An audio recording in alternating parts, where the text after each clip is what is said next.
Hello दोस्तों, नमस्कार। संकल्प टेक्निकल क्लासेज में आप सभी का स्वागत है।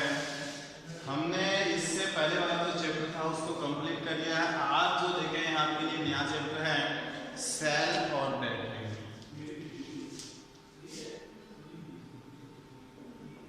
सेल और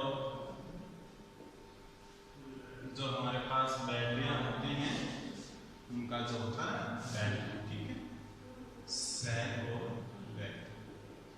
यानी कि जितने भी सेल होते हैं, हम चाहे से वो अपने पास डेली यूज वाले सेल हो या फिर कितने प्रकार के सेल होते हैं, सेलों कितने प्रकार होते हैं, कौन सा सेल कहाँ पे प्रयोग किया जाता है, बैटरी क्या होती है, कितने प्रकार की बैटरी होती है, कौन कौन सी बैटरी इसमें काम में ली जाती है, कौन सी बैटरी में कौन सा पदार्थ अपने काम में लेते हैं, किस किस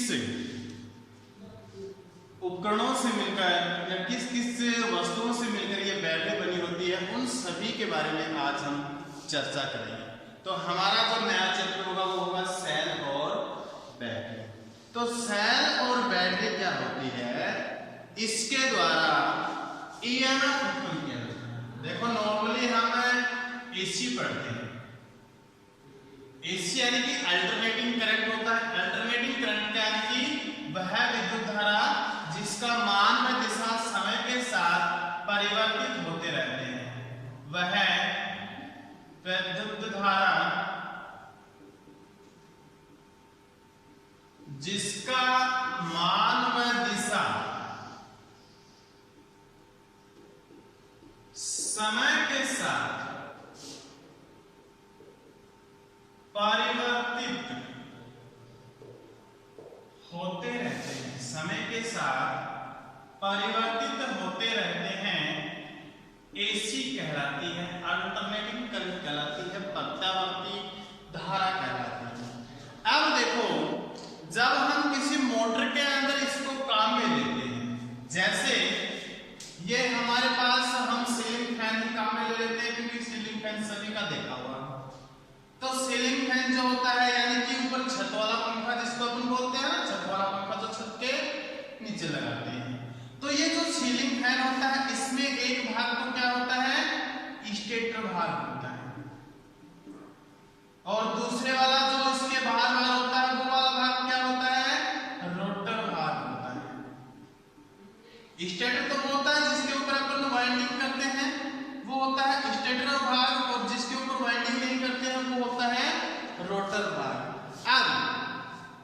अब हम इसमें विद्युत सप्लाई प्रवाहित करते हैं या विद्युत सप्लाई से इसको जोड़ते हैं तो इसमें क्या उत्पन्न होगा, ईएमएफ उत्पन्न होगा, और इसमें ईएमएफ उत्पन्न होगा तो इसमें क्या उत्पन्न होगा, चुंबकीय क्षेत्र उत्पन्न होगा।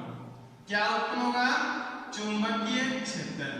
और ये चुंबकीय क्षेत्र उत्पन्न होने के कारण ये घूमना शुरू कर देता है, ठीक है। तो ये जो ईएमएफ यहाँ पे बनता है, ईएमएफ यानी कि इलेक्ट्रोमोटिव फोर्स, विद्युत वाहक बल। तो इसका जो मेन पर्पस है वो क्या है, ईएमएफ उत्पन्न करना होता है। तो हम जो सेल पढ़ेंगे उसका मेन पर्पस, मेन उद्देश्य क्या होता है, विद्युत वाहक बल देना, ठीक है। यानी कि सेल तथा बैटरियों के द्वारा रासायनिक क्रियाओं के फलस्वरूप क्या उत्पन्न किया जाता है, ईएमएफ उत्पन्न किया जाता है, यानी कि रासायनों के द्वारा, विलयनों के द्वारा, ठीक है। तो रासायनिक विलयनों के द्वारा सेल तथा बैटरियों में रासायनिक क्रियाओं के द्वारा, रासायनिक क्रियाओं के द्वारा ईएमएफ उत्पन्न किया जाता है। ईएमएफ उत्पन्न किया जाता है, ईएमएफ उत्पन्न किया जाता है। तो सेल या बैटरी क्या होती है, अगर हमारे पास कोई भी किसी प्रकार की एसी विद्युत धारा आ रही है, उस एसी विद्युत धारा को स्टोरेज करने के लिए तो अपन बैटरियों का प्रयोग करते हैं। रासायनिक क्रियाओं के द्वारा यानी कि दो रासायन डाल दिए, उनके द्वारा जो विद्युत उत्पन्न करते हैं वो होते हैं सेल। ठीक है, अब नेक्स्ट लाइन जो हमारे पास आती है, यानी कि सेल क्या होती है और बैटरी क्या होती है। सेल और बैटरी दोनों का काम तो है ईएमएफ उत्पन्न करना, लेकिन सेल सिंगल होता है और दो या दो से अधिक सेलों को यदि जोड़ दिया जाता है तो वो बन जाती है हमारे पास बैटरी। ठीक है, तो सेल क्या होता है, बैटरी क्या होती है, आपको समझ में आ गई होगी। यानी कि दो या दो से अधिक सेलों को,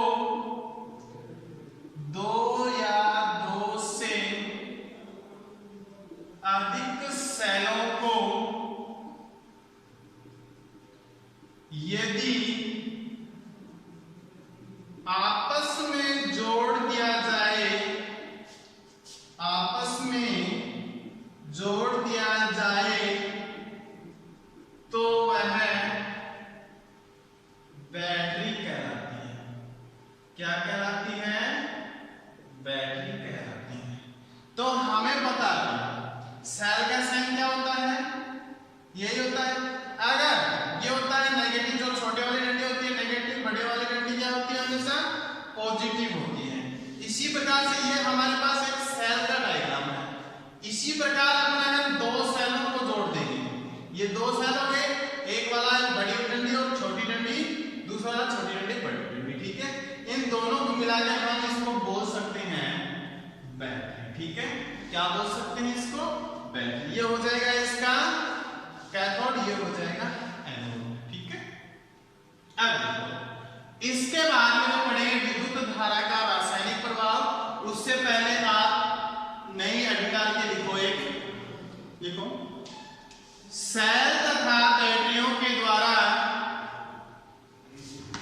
सेल तथा बैटरियों के द्वारा रासायनिक क्रियाओं के फलस्वरूप विद्युत वाहक बल उत्पन्न किया जाता है। क्या उत्पन्न किया जाता है, ईएमएफ उत्पन्न किया जाता है। नेक्स्ट लाइन लिखो, दो या दो से अधिक सेलों को,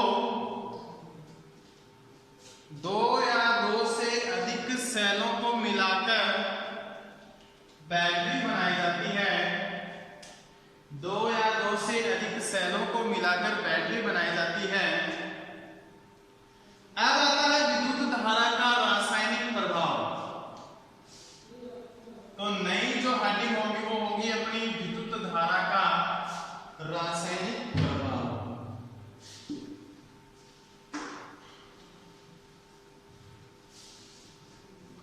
ये अगली डाल भी लो साथ साथ में।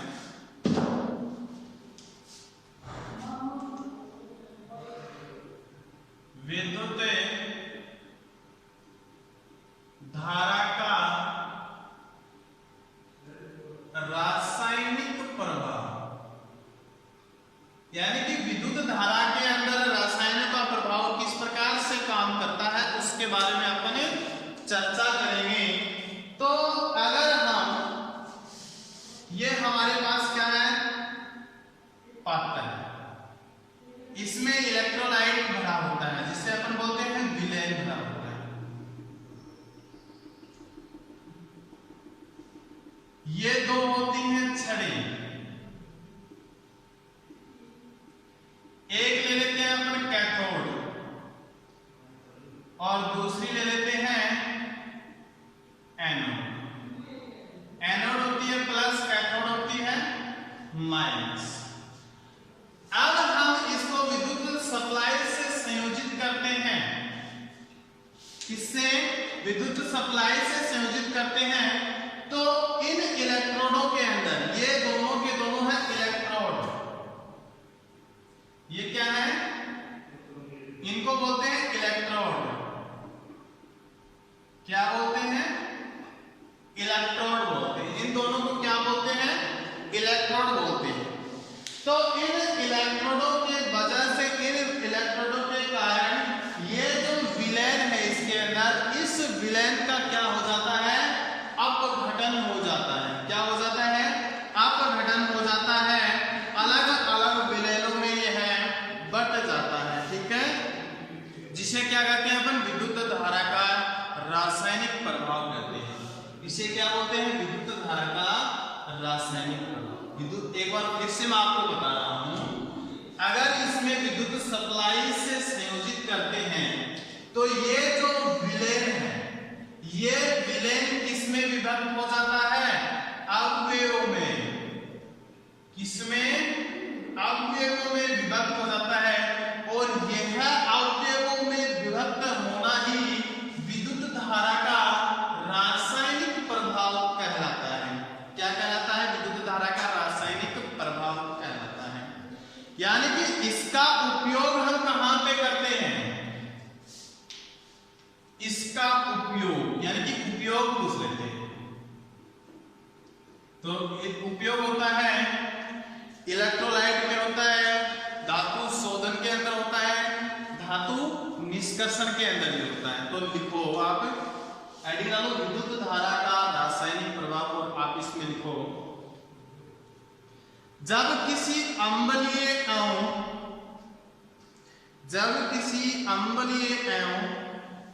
अकार्बनिक विलयन में से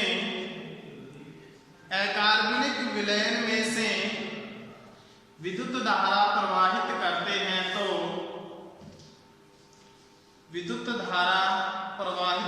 हैं तो विलयन में घुले पदार्थ अपने अवयवों में विभक्त हो जाते हैं, जिसे विद्युत धारा का रासायनिक प्रभाव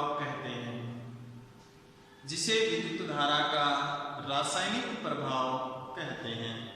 नेक्स्ट लाइन में लिखो आप, लिखो इसका उपयोग इलेक्ट्रोप्लेटिंग, धातु शोधन एवं धातु निष्कर्षण में किया जाता है। इसका उपयोग इलेक्ट्रोप्लेटिंग, धातु शोधन एवं धातु निष्कर्षण में किया जाता है। तो ये था हमारे पास विद्युत धारा का रासायनिक प्रभाव। इसके बाद में पढ़ेंगे वैद्युतिक अपघटन, यानी कि ये टुकड़ों में किस प्रकार से विभक्त होता है, इसके कुछ एग्जाम्पल हम देखेंगे। तो नेक्स्ट जो टॉपिक है वो लिखो विद्युत का अपघटन या वैद्युतिक अपघटन।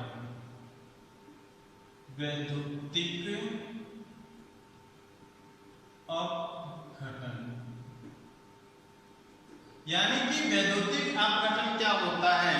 विद्युत के द्वारा जो विलयन होता है, उस विलयन में जो अपघटित होता है वो ही होता है वैद्युतिक अपघटन।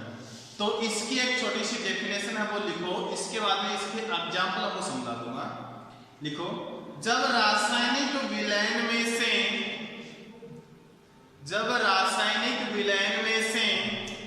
विद्युत धारा प्रवाहित की जाती है तो विलयन भिन्न भिन्न अणुओं या आयनों में विभक्त हो जाता है। तो विलयन भिन्न भिन्न अणुओं या आयनों में विभक्त हो जाता है, वैद्युतिक अपघटन कहलाता है। ठीक है, अब नोट डाल के एक बात और लिखो। इसके साथ लिखो, रासायनिक पदार्थों के घोल को इलेक्ट्रोलाइट कहते हैं। रासायनिक पदार्थों के घोल को इलेक्ट्रोलाइट कहते हैं। क्या कहते हैं? इलेक्ट्रोलाइट। यानी कि जो एक घोल होता है, विलयन होता है, उसका ही दूसरा नाम होता है इलेक्ट्रोलाइट। ठीक है, तो हमारे पास ये अणुओं में और आयनों के अंदर विभक्त कैसे होते हैं, इसके बारे में अब हम चर्चा करेंगे। अपन ले लेते हैं कोई भी पदार्थ, जिस प्रकार से हम H2SO4 ले लेते हैं। ये गंधक होता है, सभी को पता है। क्या है? H2SO4। ये बन जाता है हाइड्रोजन और सल्फेट के अंदर विभक्त हो जाता है। हाइड्रोजन के कितने अणु बनते हैं यहाँ पे? 2 अणु तो हाइड्रोजन के बनते हैं और सल्फेट के 4 अणु बन जाते हैं। ये 2 होता है, ठीक। अब ये तो हो गए अणु, यानी कि हाइड्रोजन बना दी इसने और यहाँ पे सल्फेट बना दी। एक तो हाइड्रोजन बना दी और दूसरी सल्फेट बना दी। हाइड्रोजन के ऊपर धन आयन होता है, सल्फेट के ऊपर ऋण आयन होता है, ठीक है। हाइड्रोजन के ऊपर क्या होता है? धन आयन। तो ये आयन कौन सा होगा? ये धन आयन हो गया, ये हमारे पास ऋण आयन हो गया। तो H2SO4 है। हमने विलेन के अंदर क्या डाला? ये कोई पात्र, इस पात्र के अंदर विलेन डाला। विलेन यानी कि पदार्थ मिला हुआ, और वो पदार्थ क्या था हमारे पास? H2SO4 था, ठीक है। ये हमारे पास क्या ही इलेक्ट्रोड है, माना कि ये एनोड है, ये वाला कैथोड है। तो कैथोड के ऊपर माइनस है, माइनस कौन से वालों को आकर्षित करेगा? पॉजिटिव को, यानी कि H। तो इसमें से अपन ने विद्युत धारा प्रवाहित करी, तो ये जो अणु है H2SO4, ये इधर इधर बिखर गए। एक तो H यानी कि हाइड्रोजन में, एक दूसरे SO4-2 यानी कि सल्फेट के अंदर, ठीक है। तो हाइड्रोजन बन गए और सल्फेट बन गए। ये जो अणु होते हैं, ये माइनस वाले अणु तो पॉजिटिव वाले के पास चले जाते हैं, और पॉजिटिव वाले, ये जो पॉजिटिव वाले होते हैं, ये माइनस वाले की तरफ चले जाते हैं, ठीक है। इस प्रकार से इनका क्या होता है? अपघटन होता है। क्या होता है? अपघटन। अगर नेक्स्ट एग्जांपल देखना चाहें तो CuSO4, कॉपर सल्फेट होता है। CuSO4, C4 नहीं है, Cu है, ठीक है। कभी C4 कर दो। CuSO4 कॉपर सल्फेट, कॉपर और सल्फेट दो में ये क्या हो जाता है? विभक्त हो जाता है। ये होता है प्लस, ये वाला होता है माइनस, ठीक है। एक होता है प्लस, दूसरे वाला होता है माइनस। तो कॉपर के 2 अणु बढ़ेंगे तो यहाँ पे भी इसके 2 अणु। तो कॉपर सल्फेट भी ले लिया अपन ने, इसको कॉपर और सल्फेट में 2 भागों में इसको विभक्त कर दिया गया है, ठीक है। तो ये दोनों के दोनों एग्जाम्पल जो है इनको उतार लो एग्जाम्पल के तौर पे। H2SO4 2H plus SO4-4 SO-2 4, ठीक है।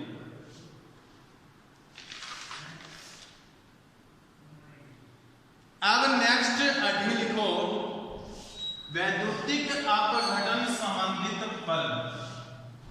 वैद्युतिक अपघटन से संबंधित पद।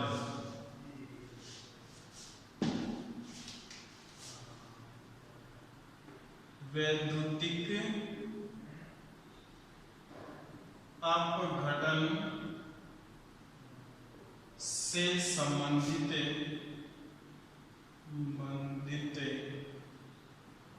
वैद्युतिक अपघटन से संबंधित पद, यानी कि वैद्युतिक अपघटन से संबंधित कौन कौन से पद होते हैं उनके बारे में अपन जानकारी प्राप्त करेंगे। यानी कि कौन कौन से वो पदार्थ होते हैं, कौन कौन से पात्र होते हैं, उनमें कौन कौन से भाग होते हैं। सबसे पहले आता है हमारे पास इलेक्ट्रोलाइट। नंबर 1 अड़ी लिखो इलेक्ट्रोलाइट। थोड़ी देर पहले पढ़ा था जो विलयन होता है, विलयन होता है वो क्या होता है? इलेक्ट्रोलाइट कहलाता है। यानी कि ऐसा विलयन जिसमें से विद्युत धारा प्रवाहित करने पर उसकी संरचना परिवर्तित हो जाती है, और वो जो संरचना परिवर्तित होने के बाद में जो शेष बचता है वो कहलाता है इलेक्ट्रोलाइट। तो संरचना कैसे बदलती है? थोड़ी देर पहले मैंने आपको बताया था H2SO4 था, हमने डाला क्या? H2SO4, निकाला क्या? H2 और SO4, ठीक है। H2 और SO4। तो ये जो विलयन बचा हुआ है ये क्या है? हमारे पास इलेक्ट्रोलाइट कहलाता है।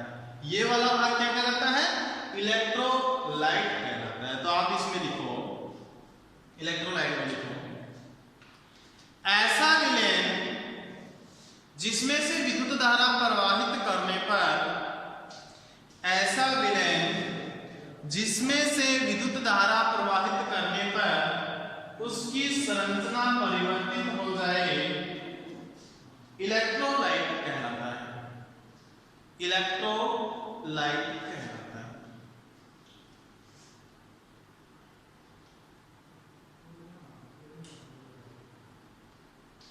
नंबर 2 हेडिंग डालो इलेक्ट्रोड। इलेक्ट्रोलाइट के बाद में नंबर 2 हेडिंग किसकी डालोगे? इलेक्ट्रोड की डालोगे। और इलेक्ट्रोड क्या होता है उसके बारे में अपन चर्चा करेंगे। इलेक्ट्रोड थोड़ी देर पहले मैंने आपको बताया भी था भाई इलेक्ट्रोड क्या होता है। ये हमारे पास कोई पात्र है,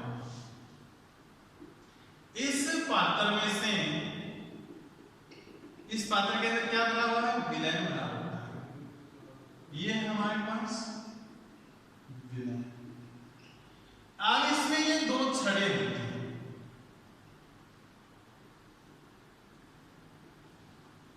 ये ले लेते हैं अपन एनोड, ये ले लेते हैं कैथोड। यानी कि विलयन के अंदर विद्युत धारा प्रवाहित करने के लिए जिन दो छड़ों का अपन प्रयोग करते हैं, ये दो छड़ जो होती हैं ये कहलाती हैं इलेक्ट्रोड। ये क्या कहलाती हैं? इलेक्ट्रोड। तो ये जो छड़ें ये अपने पास दो प्रकार की होती हैं। एक तो होती है एनोड और दूसरी होती है कैथोड। एक तो होती है एनोड, दूसरी होती है कैथोड। अब एनोड जो होती है उसके ऊपर प्लस साइन होता है, कैथोड के ऊपर नेगेटिव यानी कि माइनस का साइन होता है। कैथोड क्या होती है, एनोड क्या होती है, इसके बारे में देखेंगे। एनोड क्या होती है? इस छड़ के द्वारा विद्युत धारा इलेक्ट्रोलाइट से बाहर जाती है। यहां से बाहर जाएगी, ये इलेक्ट्रोलाइट है, विलयन है। इसमें से विद्युत धारा अगर बाहर जा रही है, बाहर इधर साइड आ रही है, अगर बाहर जा रही है तो वो तो होगा एनोड भाग, और जिसके अंदर विलयन में से प्रवेश कर रही है वो क्या होगा? कैथोड भाग। ये कौन सा भाग होगा? कैथोड। जिससे बाहर जा रही है वो क्या होगा? एनोड। आगे बात समझ में? यानी कि विलयन में से बाहर जाती है विद्युत धारा, वो भाग तो होता है एनोड। जिससे विलयन के अंदर प्रवेश करती है वो होता है कैथोड। बिल्कुल आसानी से आपको समझा दिया गया है। तो आप लिखो इलेक्ट्रोड और इसमें लिखो इलेक्ट्रोलाइट में से विद्युत धारा प्रवाहित करने के लिए, इलेक्ट्रोलाइट में से विद्युत धारा प्रवाहित करने के लिए जिन धात्विक छड़ों की आवश्यकता होती है, जिन धात्विक छड़ों की आवश्यकता होती है इलेक्ट्रोड कहलाते हैं। नेक्स्ट लिखो, ये दो प्रकार के होते हैं। ये दो प्रकार के होते हैं, एनोड और कैथोड। नंबर 1 में लिखो, एनोड में लिखो इस छड़ के द्वारा विद्युत धारा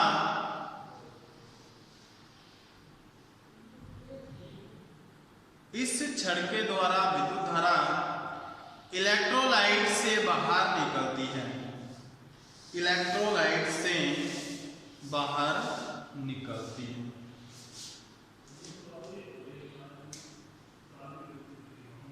इसमें लिखो, कैथोड में लिखो इस छड़ के द्वारा विद्युत धारा इलेक्ट्रोलाइट में प्रवेश करती है। इलेक्ट्रोलाइट में प्रवेश करती है। तो ये था हमारा इलेक्ट्रोड भाग। इसके बाद में पढ़ेंगे अपन आयनीकरण। अब क्या पढ़ेंगे? मैं जो इसी के अंदर अगला पॉइंट है 3 नंबर का, वो होगा आयनीकरण।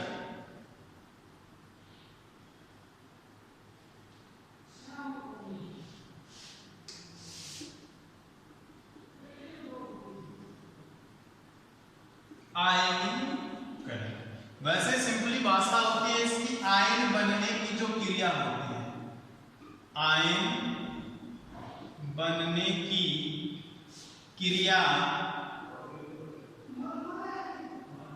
आयनीकरण कहलाती है। आयनीकरण कैसे बढ़ती है? जैसे हमारे पास था H2SO4, ये दो आयनों में व्यक्त हुआ था, एक तो धनायन दूसरा ऋणायन, एक तो धनायन के अंदर दूसरा ऋणायन के अंदर, ठीक है। ये तो होगा धनायन, ये ऋणायन, इनके जो बनने की क्रिया थी वो क्या कहलाती है? आयनीकरण कहलाती है। क्या कहलाती है? आयनीकरण। और ये अभी दो प्रकार के होते हैं।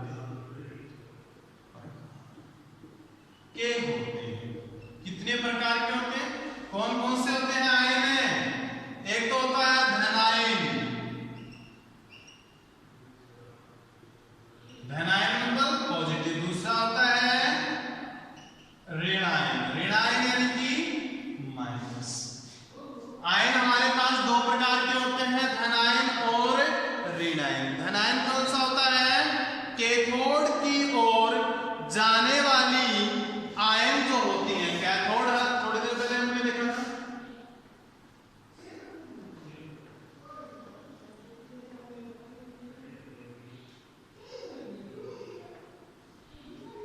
धनायन, धनायन जो होता है पॉजिटिव साइन होता है, पॉजिटिव साइन नेगेटिव साइन की हो जाएगा हमेशा, कैथोड की हो जाएगा, यानी कि कैथोड की ओर जाने वाले आयंस तो होंगे धनायन, और एनोड की तरफ आने वाले आयन, एनोड की तरफ आने वाले आयन कौन से होंगे?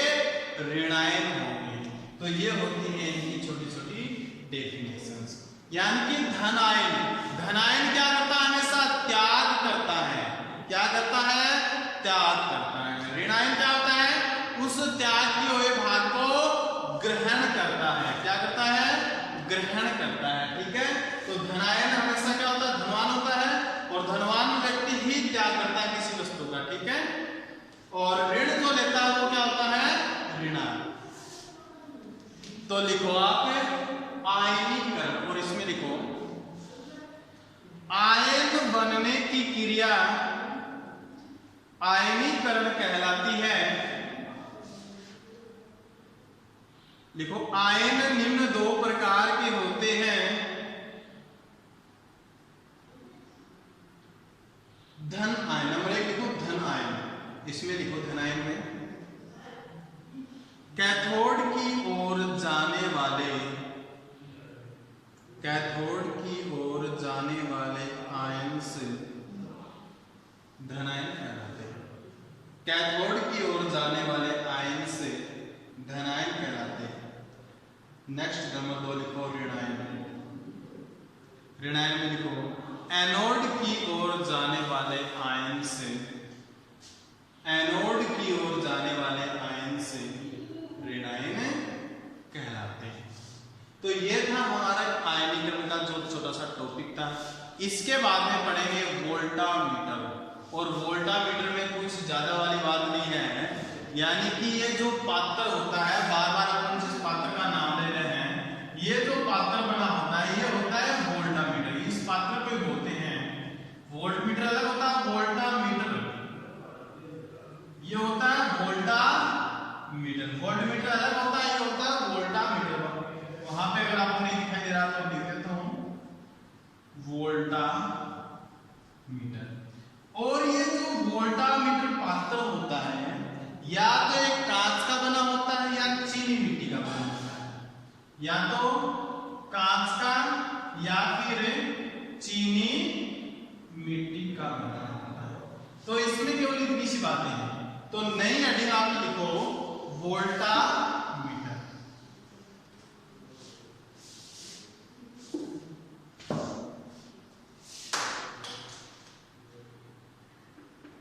वोल्टामीटर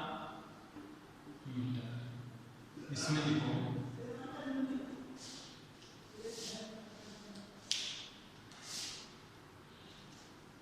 इस पात्र में वैद्युतिक अपघटन की क्रिया संपन्न की जाती है या संपन्न कराई जाती है। इस पात्र में वैद्युतिक अपघटन की क्रिया संपन्न की जाती है। नेक्स्ट लाइन इसी में लिखो, यह पात्र कांच या चीनी मिट्टी का बना होता है।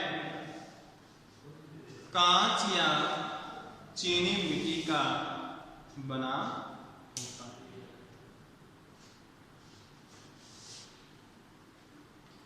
अब नेक्स्ट जो अपनी हेडिंग है वो होती है संयोजकता। संयोजकता कितनी क्या होती है?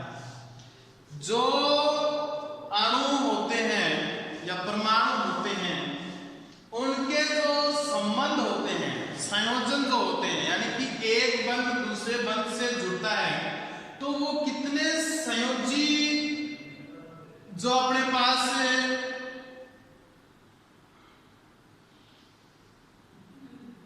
संयोजी अणु या प्रोटॉन होते हैं वो कितने होते हैं। ठीक है, जिस प्रकार से हम ले लेते हैं, मानो कि किसी का भी ले लेते हैं, चलो ऑक्सीजन का ले लेते हैं, कितने नंबर पे आता है? 8 नंबर के ऊपर आता है। अगर इसको इलेक्ट्रॉनिक विन्यास अगर हम देखते हैं तो ये होता है 2 4 6 8, इस प्रकार से बढ़ता रहता है 2 4 6। तो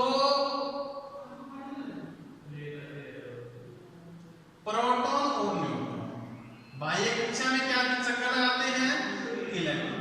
यानी कि अंतिम कक्षा के अंदर जितने इलेक्ट्रॉन विद्यमान होते हैं वही उसकी संयोजकता कहलाती है। अंतिम कक्षा में जितने भी इलेक्ट्रॉन बचते वो उसकी संयोजकता। पहले चक्कर में कितने ले सकते हैं? 2, उससे बाहर वाले चक्कर में 4 तो 6 अपने पास है। टोटल कितने? 8 इलेक्ट्रॉन है। 1 2 3 4 5 6 तो हो गए। लास्ट वाला चक्कर है, इसमें अपन 6 ले सकते हैं, लेकिन अपन ने लिए कितने हैं? 2 ही लिए। तो इसकी संयोजकता कितनी होगी? 2 संयोजकता। ठीक है, तो ये होती है संयोजकता। तो इसका पॉइंट डाल के लिख दो, इसमें कुछ लिखने वाली बात नहीं। इसके बाद में जो नेक्स्ट टॉपिक होगा उसके बारे में लिखो, परमाणु भार। परमाणु भार यानी कि एटॉमिक वेट जिसको बोलते हैं।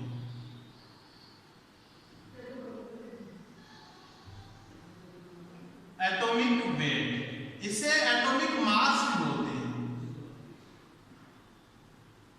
मास, एटॉमिक मास भी बोलते हैं इसको, और क्या बोलते हैं? एटॉमिक वेट, यानी कि परमाणु द्रव्यमान या परमाणु भार।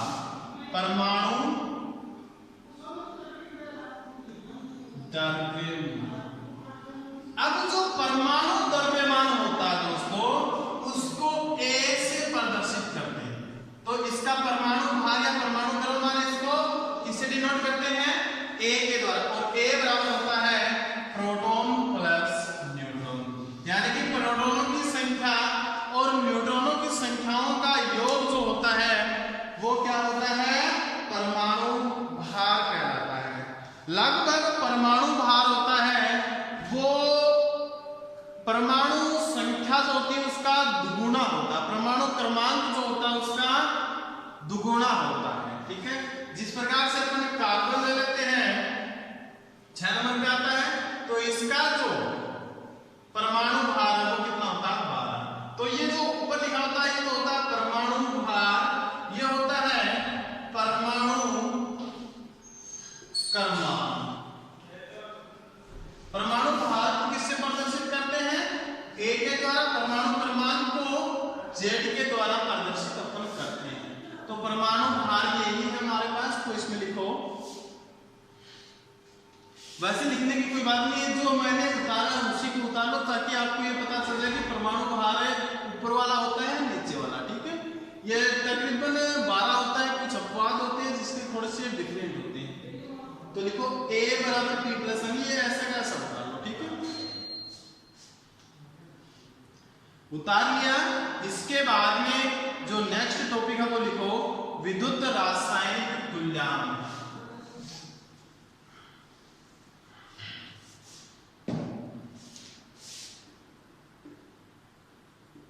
विद्युत रासायनिक तुल्यांक, यानी कि विद्युत रासायनिक तुल्यांक किसे कहते हैं? देखो सिंपल सी है, किसी तत्व का वह द्रव्यमान, कोई भी तत्व है, यानी कि हाइड्रोजन है, हीलियम है, लिथियम है, बेरिलियम, बोरॉन, उसका जो द्रव्यमान होता, उसका जो भार होता, थोड़ी देर अपने द्रव्यमान तो पढ़ा था, उसका जो द्रव्यमान होता है, तो देखो किसी तत्व का वह द्रव्यमान जो 1 कूलाम आवेश द्वारा, आवेश कितना? 1 कूलाम, जो 1 कूलाम आवेश के द्वारा विलयन में से संयुक्त होता है या पृथक होता है, संयुक्त यानी कि मिलता है या उससे दूर हटता है, विद्युत रासायनिक तुल्यांक कहलाता है। यानी कि किसी भी तत्व का वह द्रव्यमान जो 1 कूलाम आवेश, जो 1 कूलाम आवेश द्वारा विलयन में से संयुक्त होता है अथवा मुक्त होता है, क्या कहलाता है? विद्युत धारा का रासायनिक तुल्यांक कहलाता है। तो इसकी डेफिनेशन लिखो, लिखो किसी तत्व का वह द्रव्यमान, कोई भी तत्व ले लेते हैं अपन, उस तत्व का वह द्रव्यमान जो 1 कूलाम आवेश के द्वारा, जो 1 कूलाम आवेश के द्वारा विलयन में से संयुक्त होता है अथवा मुक्त होता है, अथवा मुक्त होता है, विद्युत रासायनिक तुल्यांक कहलाता है, विद्युत रासायनिक तुल्यांक कहलाता है। लिखो इसका प्रतीक चिन्ह, प्रतीक चिन्ह, प्रतीक चिन्ह इसका भी क्या होता है भाई? जेड। इसको किससे डिनोट करते हैं? जेड से। और मात्रक लिखो, लिखो प्रतीक चिन्ह तो हो गया इसका जेड, और मात्रक लिखो इसका ग्राम प्रति कूलाम, ग्राम प्रति कूलाम। अब हम जो नई हेडिंग डाले वो होगी रासायनिक तुल्यांक, डायरेक्ट होगा, विद्युत नहीं होगी, उसके अंदर केवल क्या होगा? रासायनिक तुल्यांक होगा। तो रासायनिक तुल्यांक की डेफिनेशन क्या हो जाएगी? परमाणु भार और संयोजकता का अनुपात,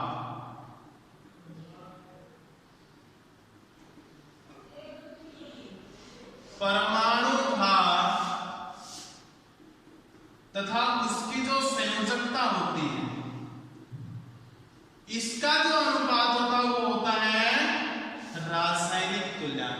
अगर हमें किसी भी तत्व का रासायनिक तुल्यांक पूछ लिया जाए तो अपन आसानी से निकाल सकते हैं, अगर हमें उसके परमाणु क्रमांक और परमाणु भार ज्ञात करने आ गए हो तो। ठीक है, तो देखो मैं बता देता हूं आपको रासायनिक तुल्यांक, कुछ रासायनिक तुल्यांक आपको फिक्स भी दिए हुए हैं, वो अपनी बुक में से एक सारणी देखिए, उसके सारणी के अंदर जितने भी तत्वों के रासायनिक तुल्यांक है उनको याद कर लेना। ठीक है, उनमें से क्वेश्चन पूछ लिया जाता है, तो मैं निकाला कैसे जाता है इसके बारे में आपको बता देता हूँ। रासायनिक तुल्यांक यानी कि परमाणु, मैं ले लेता हूँ ऑक्सीजन ले लेता हूँ क्योंकि सबसे ज्यादा ऑक्सीजन काम में आती है, ये 8 नंबर पे आती है, ये 8 नंबर इसका परमाणु क्रमांक है। क्या है इसका? परमाणु क्रमांक। इसका जो परमाणु भार होता है वो होता है 16, इससे बिल्कुल दुगुना होता है, इससे बिल्कुल क्या होता है? दुगुना होता है। क्या इसका? परमाणु भार होता है। तो परमाणु क्रमांक और परमाणु भार के बारे में आप समझ गए। तो O आपने किसका? ऑक्सीजन का परमाणु भार यहाँ पे कितना हो गया? 16। हमको क्या लेकर आना? संयोजकता। संयोजकता मैंने आपको इलेक्ट्रॉनिक विन्यास करके बताया था, 2 4 6 8, 2 4 और 6 बचे कितने? इस परमाणु क्रमांक से निकलेगी भी, ठीक है। हमेशा संयोजकता तो होती है परमाणु क्रमांक 2 4 6 तो हो गए कंप्लीट, लास्ट में कितने बचते हैं 2, इस तीसरे वाले में 2 बचते हैं, तो 2 इसका क्या हो जाता है संयोजकता, तो 2 का भाग इसमें अपन दे देंगे। तो ये जो 8 है ये हमारे पास रासायनिक तुल्यांक आता है, ये क्या है हमारे पास रासायनिक तुल्यांक आता है। तो इसी प्रकार से अपने जो ऑक्सीजन के बारे में जो एग्जाम्पल है उसके बारे में लिखा है। तो आप रासायनिक तुल्यांक के बारे में लिखो, ये सूत्र उतार लो, एग्जाम्पल के तौर पे आप इसको उतार लो, ठीक है। तो हमारा जो सेल का चैप्टर आगे बचा हुआ है, इसमें अच्छे अच्छे प्रकार के सेल पढ़ेंगे, जो रुचिकर चीजें हैं वो अभी बची हुई हैं, ठीक है। तो लगातार इस अपने YouTube चैनल से बने रहिए और लाइक सब्सक्राइब और शेयर चैनल को जरूर कीजिएगा। ओके, धन्यवाद।